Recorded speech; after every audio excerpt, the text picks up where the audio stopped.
nilai positif. Sebentar, Anda pernah mendengar sendiri Bang David, Bang Silves merasa bersalah, merasa menyesal, memfitnah Pak JK. Apakah Anda pernah dengar sendiri?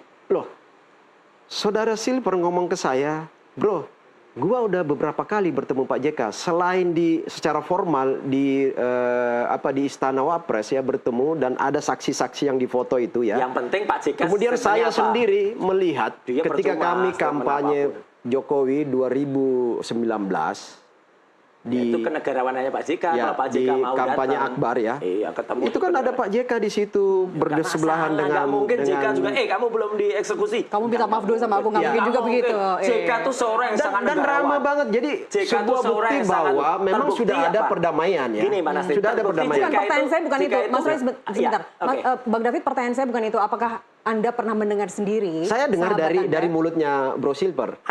Bahwa dia merasa menyesal, bahwa dia merasa bersalah telah memfitnah, mengakui kesalahannya. Oh, soal misalnya tunggu dulu. Soal bahwa sudah bertemu Pak JK, sudah saling mengerti dan meminta maaf kalau Pak JK tersinggung dengan narasi itu, kan itu seperti itu. Itu kan yang saya mau bilang itu tadi yang belum sempat itu soal restoratif justice kan sebenarnya itu. Nah, nggak gini bisa. loh. Kan tadi ada tiga. Tadi kan jalur hukum ada tiga nih yang akan ditempuh kan oleh kuasa hukum. Tambahan 3+1 restoratif justice. Tapi bukankah itu selalu sebelum berjalannya pengadilan? Yang tadi saya tunggu dulu, dengar dulu Mas Roy. Restorasi justice di Indonesia, restoratif justice di Indonesia ini kan ini sesuatu model hukum yang belum lama kan.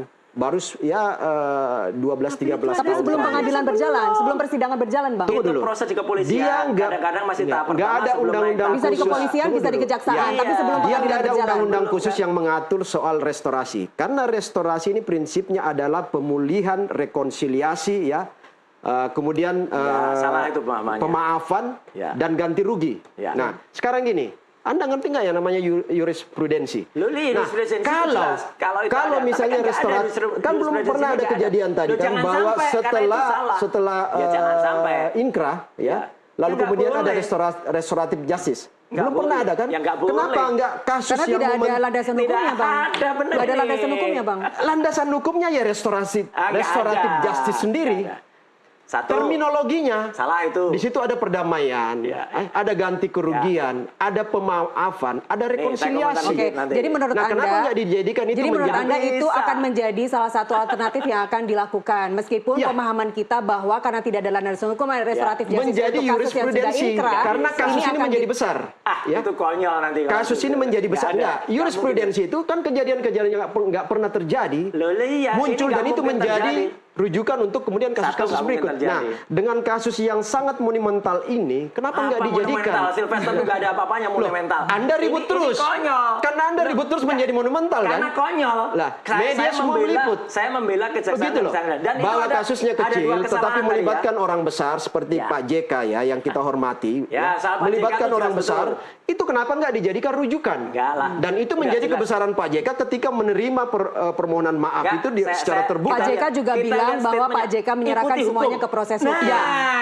Itu beliau menghargai hukum. Ya kan ini belum ada pendekatan baru lagi. Walaupun dulu sudah bertemu, itu menjadi jurisprudensi kasus RJ di kemudian hari. Yang pertama, nah itulah sebuah kecerdasan hukum yang bisa dibangun dari case ini, Pak JK. Kalau ada foto-foto pertemuan, saya hanya percaya kalau ada fotonya Pak JK, kemudian bisa merangkul Silvester. Nggak ada, mana? Sampai dengan sekarang ada bertemu dia, saya dilihatin. Tapi sebentar.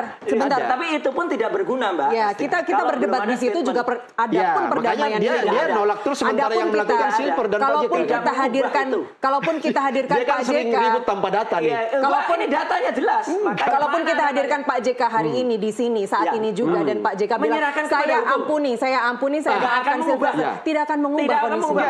Karena sudah inkrah. Terminologi restoratif justice itu kan soal rekonsiliasi, pengampunan, ganti rugi. Kalau itu terjadi dengan kelas Pak JK, orang besar di Republik ini, saya yakin Mas Roy itu bagian dari harapan. Harapan boleh, tapi yang jelas dua kesalahan. Oke, restoratif justice itu tidak mungkin kemudian dilakukan setelah adanya itu. Itu karena belum ada contoh kan? Contoh yang salah. Dan undang-undang restoratif justice itu nggak ada. Oke kan. Hanya rujukan-rujukan. Berkali-kali Undang-undang pidana anak, undang-undang soalnya nggak ada landasannya Bang. Sulit untuk kita melihat gimana itu akan menjadi itulah namanya progresivitas hukum dengan kondisi situasional yang ada sekarang. Ya. Presiden aja nggak ada. Jadi kalau nggak ada presiden nggak bisa jadi jurisprudensi. Dan tadi restoratif justice itu diletakkan di depan. Kalau di belakang namanya juga restorasi. Iya, selama ini. Makanya belum ada jurisprudensinya.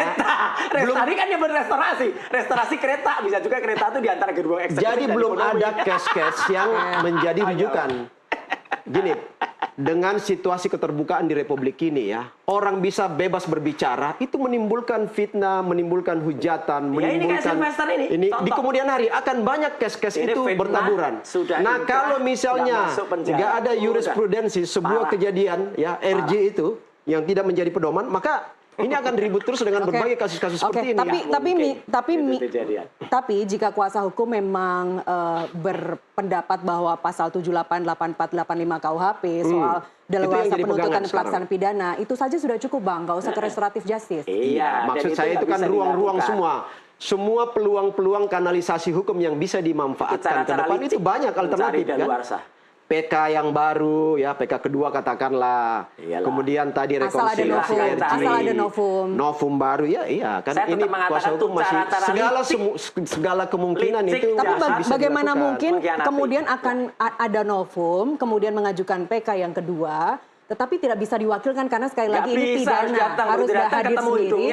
Sementara PK yang kemarin sudah gugur karena 2 kali tidak hadir. Bagaimana bisa memastikan bahwa sahabat Anda nanti akan datang di PK berikutnya? PK yang satu tidak ada kasualitas itu dengan PK kedua. Selama ada novum baru di PK kedua. Mana novumnya sekarang? Kenapa? Lah kan proses mengumpulkan. Lah, mengumpulkan udah dia proses mengumpulkan novum baru itu sedang dilakukan. Artinya gini. Namanya Sylvester bersama kuasa hukumnya juga itu punya nalar. Kalau kalau ada bukti baru ya diajukan. Kalau nggak ada bukti baru, ya pilih jalur lain. Kan itu semua. Sebagai orang yang taat hukum, pertanyaannya tadi Mbak. Mana taat hukum? Kalau orang yang taat hukum, ngerti hukum, pasti kalau di sini nggak memungkinkan, ada ruang dan jalur yang memungkinkan. Ya, itu namanya orang mencari-cari kelicikannya. Terakhir kelicikan itu langkah. Terakhir Mas Roy, singkat saja, unsur keadilan menurut Anda harus dibetul. Unsur keadilan dengan digugurkannya PK Bang Silves itu menurut Anda sudah tepat? Sudah tepat, bagus ya, dan ini pertahankan terus supaya namanya Kejaksaan Agung, Kejaksaan Negeri dan semuanya itu tidak dihina sehina-hinanya oleh kelakuan orang licik seperti Silves Matutina yang sengaja kalau memang dia taat hukum kayak tadi sahabat ini bilang, ya Pak David bilang, ya dia masuk, dia jelas gak masuk. Dia malah mencoba memperpanjang sampai dengan 6 tahun. Iya, putusan 1,5 tahun kalau dijalani udah lewat 1,5 tahun kan nanti pasti juga dapat remisi apa. Mungkin juga cuma 1 tahun nggak? Dari orang yang berpengalaman. Loh iya, betul. Tinggal masuk kita aja. Kita masuk aja. Baik, itu namanya oh iya. Oh enggak, kalau saya sih ya ada dituduh oleh dengan pasal yang lain dan terakhir pasalnya adalah menghina Jokowi. Ya tapi Jokowinya tidak hadir. Saya beri saran. RJ, sudahlah minta ampun kepada Jokowi biar minta ampun. Dia harus minta maaf, dia harus minta ampun kepada seluruh rakyat Indonesia. Saya kasih jalan baik lah. Makanya besok itu kita juga akan launching buku nih, Grand Launching ini. Inilah white paper, ya Grand Launching buku white paper. Itu buku yang nggak ada nilainya bagi publik. 80 tahun kemerdekaan Indonesia kita rayakan dengan Grand Launching di Kemang. Oke, baik. Apapun yang terjadi, kasus Bang Silves ini eksekusinya kapan itu adalah haknya jaksa eksekutor. Kita hanya bisa bersuara, jaksa eksekutor yang bisa menentukan kapan harus masuk. Jangan dihina-hinakan oleh Silves lagi. Mungkin terakhir, Mbak. Jadi kita harus memberikan pendidikan politik kepada masyarakat kita, kepada publik kita, bahwa patuh kepada hukum. Jangan juga melakukan intervensi dengan gaya Bung Roy yang selalu Majelis Hakim tidak bisa diintervensi. Jangan membangun opini seolah-olah lembaga hukum itu dinistakan oleh seorang. Jelas ini oleh Silvester. Karena ini posisi Silver itu posisi pasif. Nah, sekarang apa langkah-langkah dari lembaga? Kalau posisi pasif, ya udah. Yang kedua, nggak ada intervensi yang dari namanya orang besar, orang kurus, orang apa, karena itu sebenarnya penistaan pada orang-orang besar yang Anda maksud itu. Karena hukum ini punya kemandirian dan hukum ini di atas semua orang. Dan warga negara siapapun harus tunduk. Oke, baik. Equality before the law. Jadi nggak ada yang berhak. Kita lanjutkan dalam tema-tema berikutnya. Bang David, terima kasih sudah bersama kami. Mas Roy, terima kasih. Mas Roy nanti menghadapi proses hukum selanjutnya. Itu tema lain. Gampang. Itu tema lain. Oke. Pemirsa Pemirsa tetap bersama kami, NTV Prime masih akan kembali usai jeda.